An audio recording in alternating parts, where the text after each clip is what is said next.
Imagine this.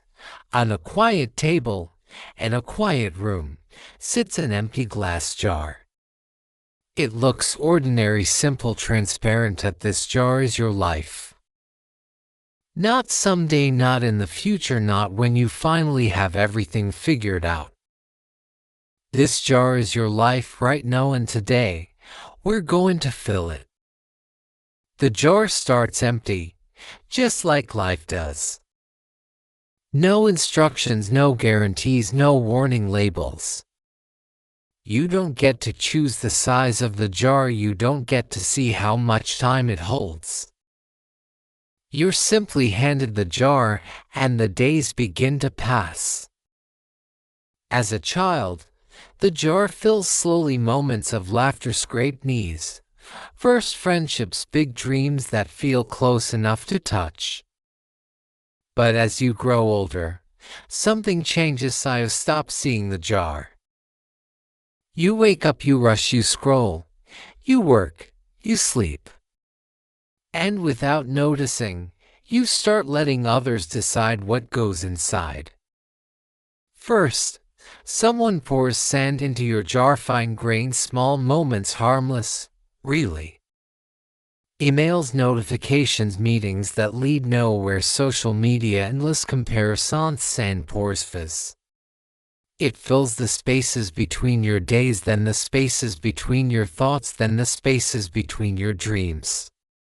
You tell yourself, I'm just busy right now. But busy turns into normal, normal turns into permanent. The jar is filling, but nothing meaningful seems to fit, and yet, you feel productive.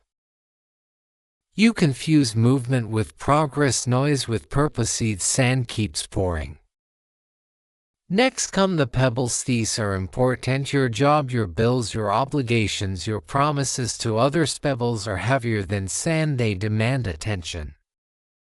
You tell yourself this is what adults don't, you're not wrong.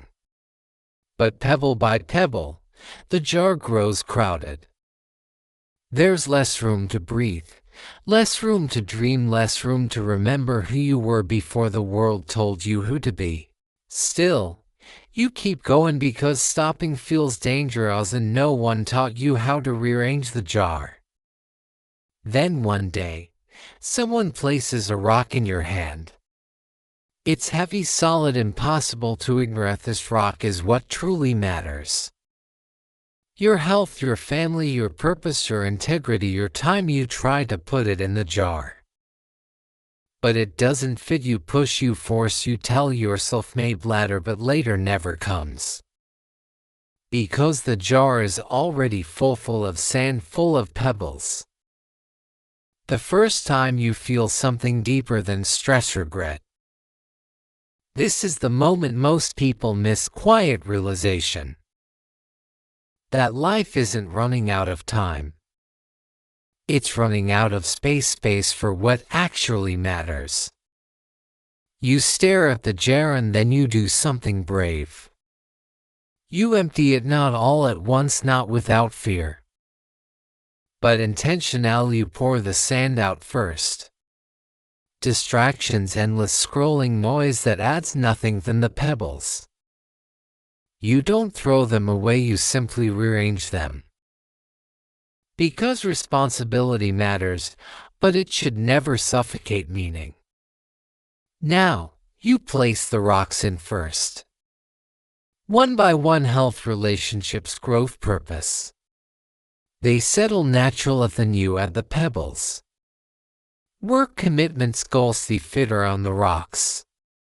Finally, you pour the sand back in, and this time it fills the gaps, not the space.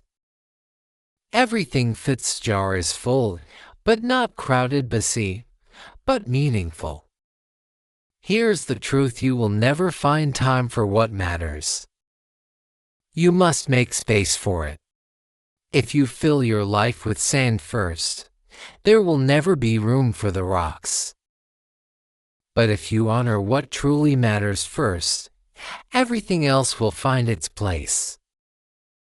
So tonight, look at your jar, what's filling it. And more importantly, what's missing. Because the jar of your life is still in your hands and as long as you're breathing. You can always choose what goes inside.